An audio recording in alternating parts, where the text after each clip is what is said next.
Halo semua, bareng Ed Clipper lagi di sini. Terima kasih buat kalian yang sudah dan selalu mendukung channel ini untuk terus memberikan hiburan dari penjelasan film-film kesayangan kita. Spesial di Hari Beril Mimis Nasional, kali ini Ed Clipper akan membawa kalian ke zaman Perang Dunia Kedua melalui sebuah film yang berjudul Unbroken tahun 2014. Buat kalian yang belum tahu, film berdurasi 2 jam lebih ini diproduseri sekaligus disutradarai oleh si ratu bibir seksi Angelina Jolie. Film ini pun diangkat dari kisah nyata dan dikemas dengan cerita yang kompleks mulai dari action, drama, bertahan hidup, thriller, dan masih banyak lagi. Penasaran dengan ceritanya?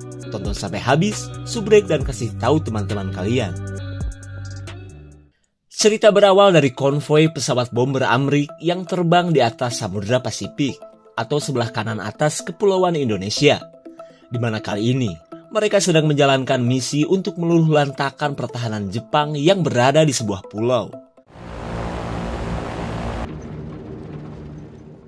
Saat lokasi target ditemukan, Louis dan rekan-rekannya bersiap untuk memuntahkan segala macam bom dan amunisi. Akan tetapi mereka tidak sadar, pasukan Jepang pun memiliki sambutan yang menarik untuk kedatangan mereka. Pilot Bombardier, your ship. There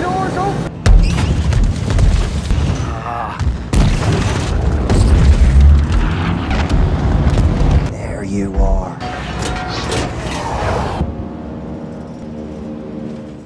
Setelah bom meledak di titik target, pintu penyimpanan bom malah macet.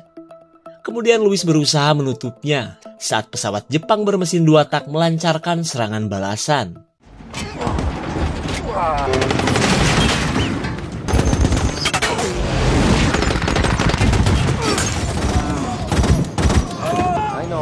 I know. Let me take a look.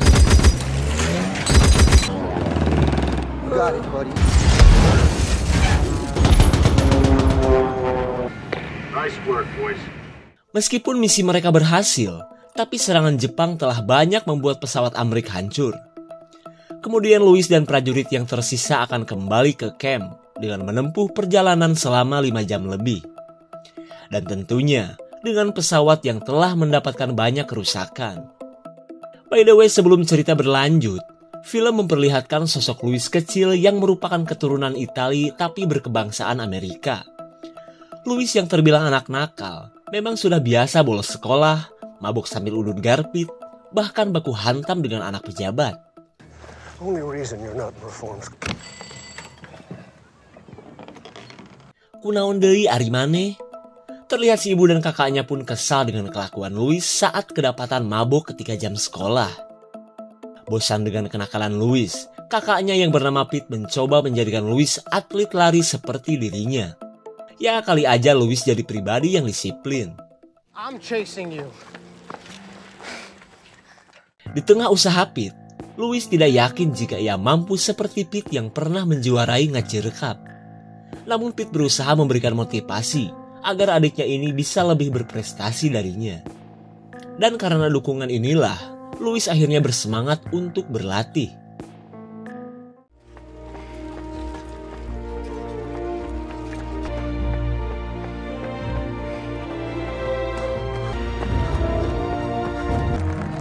Come on, Louis! They're calling him the Tornado. This kid Zamperini runs like a speeding. Come on, keep going! The Torrance Tornadoes. Setelah menjuari banyak lomba, Louis dewasa akhirnya mewakili Amerika untuk mengikuti Olimpiade di negara Jerman. Come here. Come on. Remember that. Sampai tiba waktunya, perjuangan Louis di Olimpiade membuat keluarganya tegang. Karena lewat radio burik, mereka mendengar jika saat ini Louis tertinggal jauh di belakang. Saat warga Amrik sedang harap-harap cemas, Louis akhirnya oper gigi dan mengerahkan semua kemampuannya. Seems to have some gas in reserve. DNAT, I have not seen breakers on this field. Meskipun bukan juara 1, aksi Louis di lap terakhir itu membuat rekor baru sebagai pelari tercepat. Dan setelah kemenangannya ini, Louis bergabung dengan militer sampai akhirnya Perang Dunia Kedua pun pecah. Kemudian kita kembali ketika Louis dan teman-temannya akan mendarat saat berhasil mencapai markas. All right, here we go. Almost!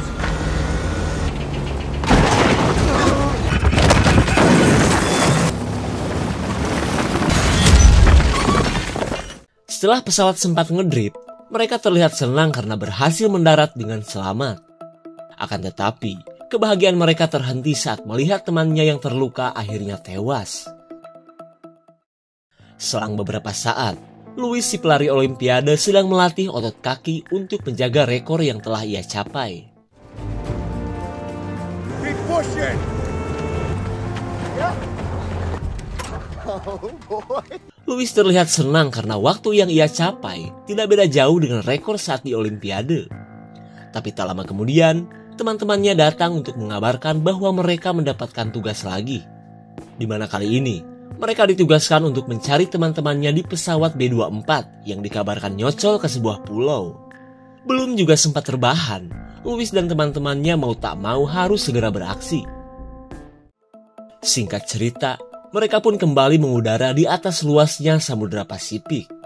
Dan seperti biasa, mereka menggunakan pesawat reot dengan mesin yang asal jalan. Khawatir, jelas khawatir lah. Baru juga diomongin, salah satu mesin akhirnya mengalami kerusakan. Saat mereka sedang panik, komunikasi pun malah mengalami gangguan.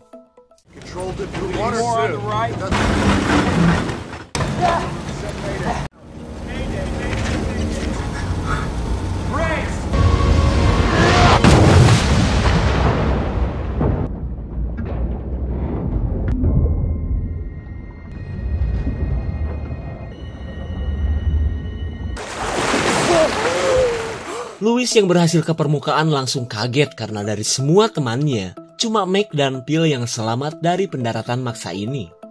Kemudian Louis menggunakan perahu penyelamat untuk bertahan di tengah luasnya lautan Pasifik. Dalam keadaan yang bikin syok parah, Meg berusaha mengobati Phil yang jidatnya bocor akibat membentur kopling pesawat. Sementara Louis sibuk mencari makanan karena ia sadar yang terpenting saat ini adalah bertahan sebelum bantuan datang. Yeah, they'll find us. Hey, Mac, chocolate. Sial sekali, suka atau tidak mereka hanya memiliki sebatang coklat dan sebotol air untuk mengganjal usus.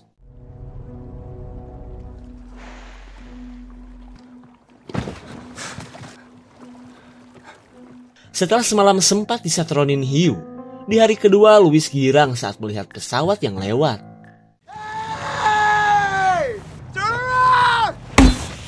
Karena jarak yang terlalu jauh, usaha mereka pun sia-sia saja.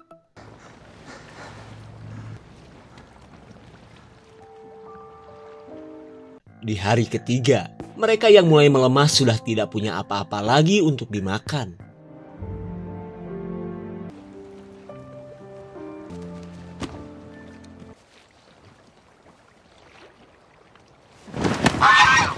Saat mendapatkan seekor burung, creamy-nya daging yang berlemak langsung terbayang oleh mereka.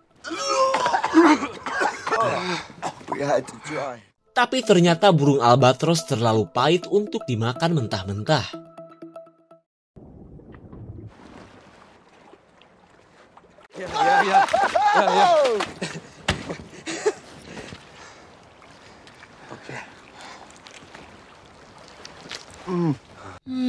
Sungguh kenikmatan yang hakiki setelah beberapa hari gak makan, mereka mendapatkan nutrisi dari ikan mentah.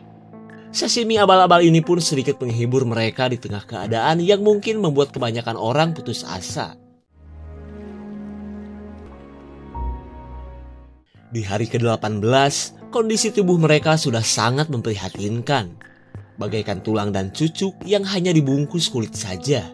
Akan tetapi, satu-satunya yang membuat mereka tetap waras adalah rasa rindu terhadap orang-orang yang mereka sayangi.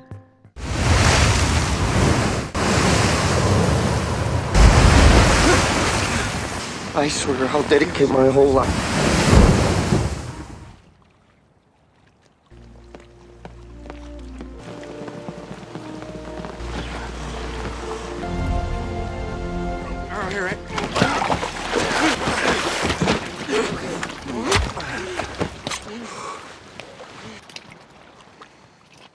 Di hari ke-27, Keberadaan hiu mereka jadikan rejeki karena dari ikan inilah Louis dan teman-temannya masih bisa bertahan di lautan. Lalu tiba-tiba sebuah harapan muncul saat mereka melihat pesawat yang melintas. Oh my God. Dikira pesawat Amrik, ternyata itu pesawat Jepang.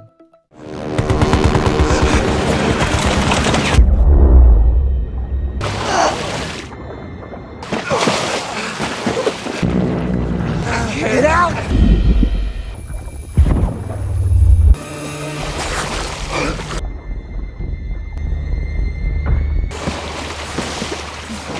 Mac, still here. Untung saja, berondongan pelor tidak satu pun yang mengenai mereka dan hanya merusak perahu saja. Lalu mereka pun sibuk menambal perahu karet dengan peralatan yang ada. Dan hingga pada akhirnya, mereka bertahan di satu-satunya perahu yang masih bisa digunakan. Selang beberapa saat, Phil dan Louis sadar jika Mac sudah tak bisa bertahan lagi dari keadaan ini.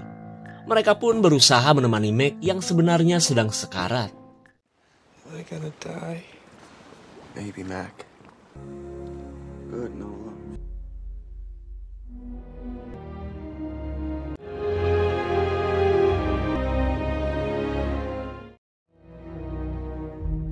Di hari ke-45, kondisi Louis dan Phil kian memprihatinkan.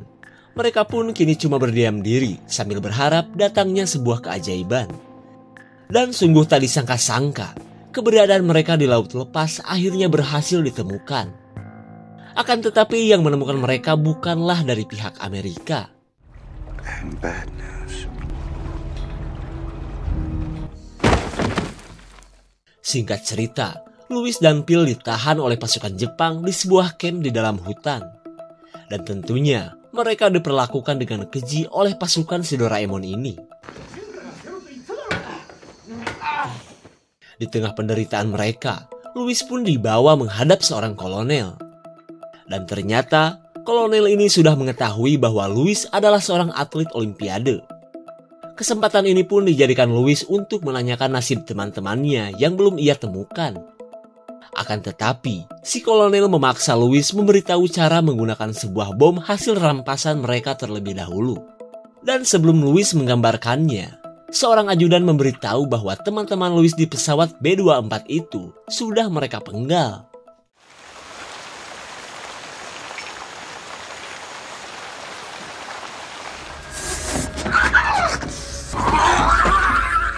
Di tengah kesedihan Louis, ia dan Phil ditempatkan di tengah-tengah para prajurit Jepang.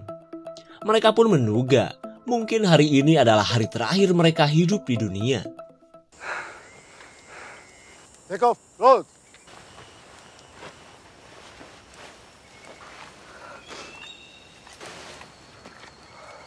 Here, down.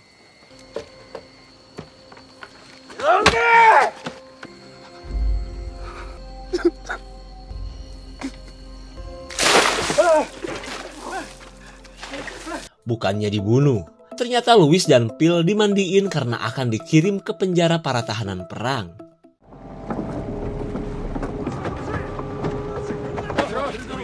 No. Phil.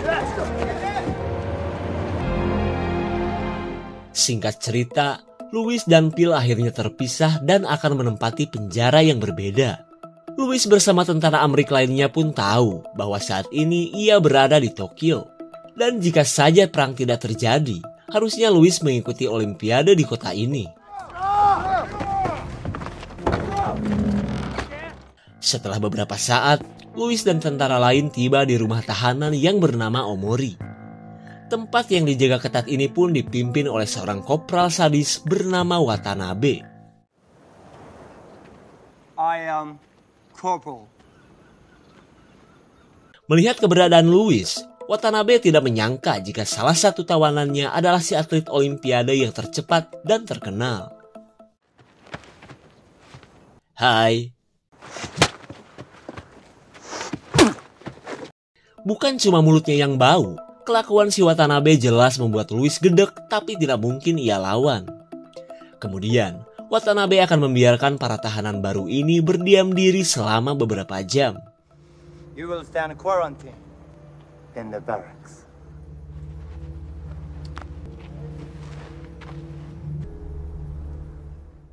Setelah siksaan pembuka berakhir, Louis berkenalan dengan banyak prajurit Amerika lain. Mereka yang langsung akrab pun gibahin si Watanabe, yang katanya sulit naik pangkat karena perilakunya yang aneh. Zamperini, sir. They were looking for answers. Di hari berikutnya, Watanabe yang gabut berniat untuk menjajal kemampuan berlari Louis. Ia pun sudah menyiapkan pelari andalan yang sekali ngacir sulit untuk dikejar.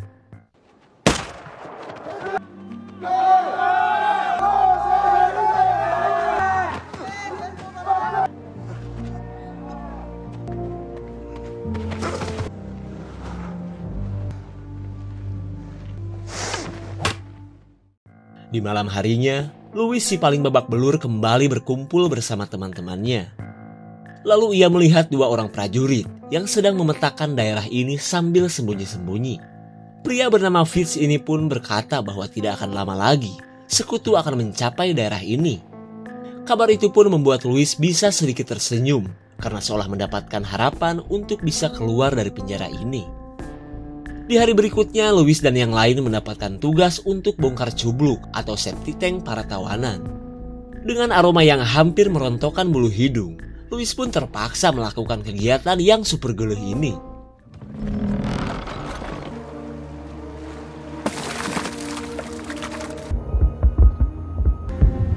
We're getting closer. Tanpa Louis duga ternyata sekutu sudah sampai sedekat ini. Tapi sialnya, pertahanan Jepang cukup tangguh menghadang konvoi pesawat bomber. Di keesokan harinya, Louis dipanggil Watanabe yang sedang bersama kru radio Jepang. Kemudian Watanabe memberitahu bahwa Amerika sudah lama mengumumkan kematian Louis yang disangka gugur ketika menjalankan misi. Lalu Watanabe menawarkan Louis untuk meluruskan kabar hoak tersebut dengan bantuan dua kru radio. Louis pun jelas mau, karena ingin memberi kabar bahwa ia masih hidup terutama pada keluarganya. Singkat cerita, Louis dibawa ke studio Tokyo FM untuk melakukan siaran. Hello, America. This is the postman calls. Louis Zamperini is all ours. Hello, Mother and Father. This is your Louis talking. I hope Pete is still able to pay you. Pete dan keluarga jelas tak menyangka bahwa selama 2 tahun ini, Louis ternyata masih hidup. Louis pun mengungkapkan kerinduannya dan ingin kembali berkumpul bersama orang-orang terdekatnya.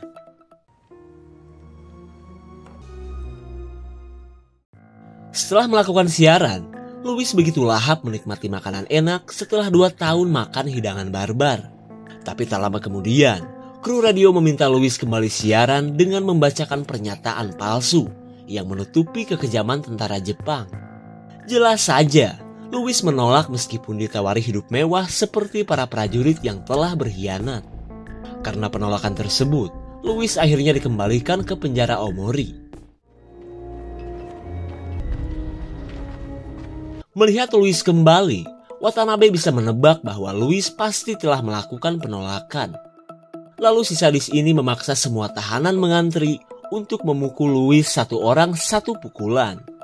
Namun ketika mereka menolak, Watanabe mengancam akan menyiksa tawanan yang sudah babak belur.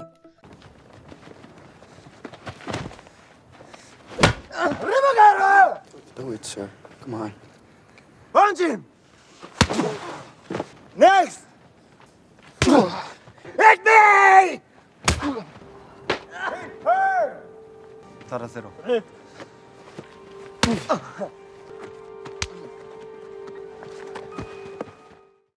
Beberapa hari berlalu, Louis dan yang lain merasa lega karena Watanabe dipindahkan ke penjara lain.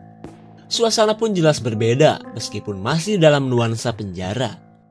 Tapi tiba-tiba semua orang panik karena invasi sekutu sudah mencapai kawasan penjara.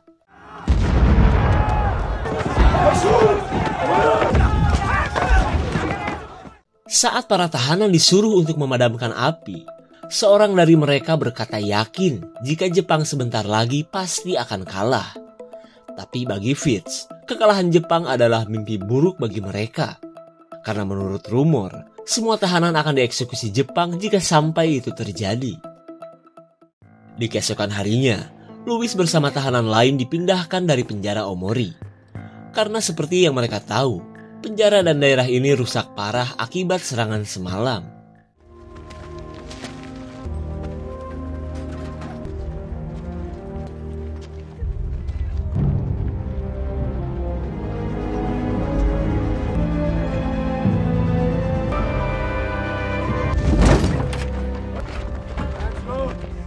Setelah beberapa jam OTW, Louis pun tiba di sebuah penjara yang dipenuhi tawanan cemong sedang mengangkut batu bara.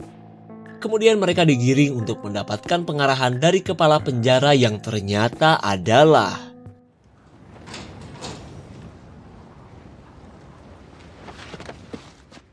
sungguh tak disangka ternyata kepala penjara ini adalah Watanabe yang kini berpangkat sebagai komandan. Si sadis ini pun berkata bahwa di tempat ini, Louis dan yang lain akan melakukan kerja paksa.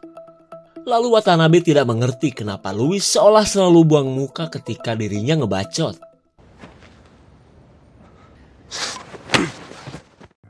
Singkat cerita, Louis dan teman-temannya bekerja tanpa mengenal istirahat sampai jam kerja berakhir.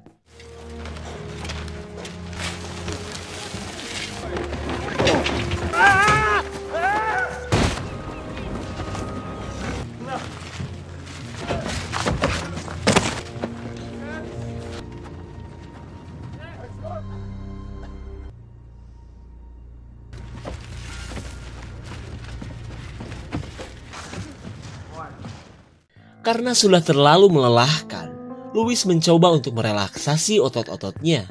Akan tetapi perbuatan tersebut membuatnya dibawa menghadap Watanabe. Dan karena kesalahannya itu, si sadis menyuruh Louis untuk mengangkat dan menahan balok kayu. Dan jika sampai kayu tersebut jatuh, seorang penjaga akan langsung menjedor Louis.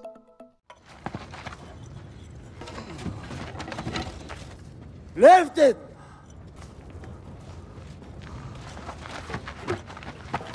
Over your head. Shoot it.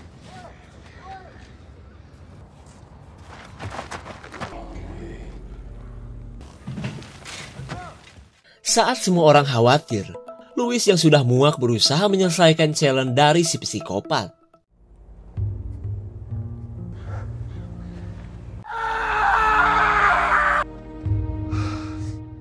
Melihat Louis begitu tajam menatapnya, Watanabe seolah kena mental.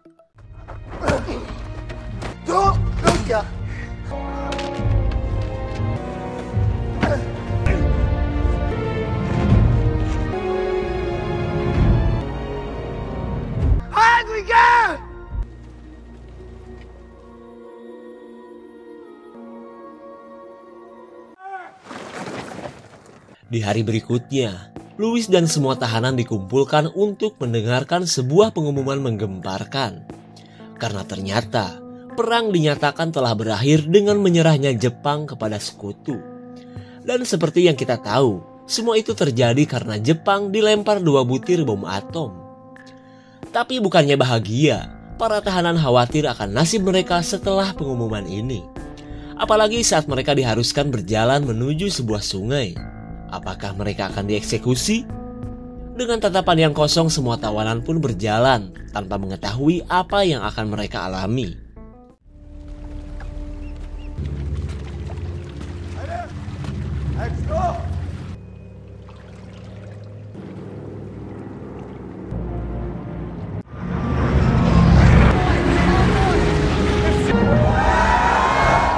Melihat pesawat Amrik melintas, para tahanan bahagia karena perang benar-benar berakhir.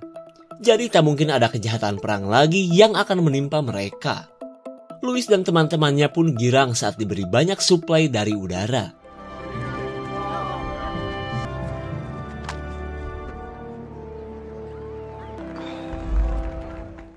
Setelah melewati masa-masa kelam, Louis pun akhirnya bertemu dengan keluarganya. Dan inilah foto Louis Zamperini yang asli bersama istrinya yang menikah setelah Perang Dunia berakhir. Begitupun dengan Phil yang ternyata selamat dari kekejaman perang, hingga ia pun bisa menikah dengan pacarnya. Persahabatan Louis dan Phil pun terjaga bahkan sampai mereka tua. Sementara nasib Watanabe akhirnya mendapatkan amnesti atau pengampunan dari Presiden Amrik setelah sempat kabur-kaburan. Dan di usianya yang ke-80, Louis masih bisa berlari ketika Olimpiade dilakukan lagi di negara Jepang. Setelah melewati banyak penderitaan, bisa dibilang ending yang membahagiakan juga kan? Tapi kalian pasti kesal kan mendengar si Watanabe malah diampuni Amrik? Ya maklumlah, kan film ini berdasarkan kisah nyata dan bukan film ajab. Jika ada tambahan, komen guys ya. Segitu saja untuk Cliff dan review kali ini. Tonton video Clipper lainnya ya. Terima kasih dan sampai jumpa.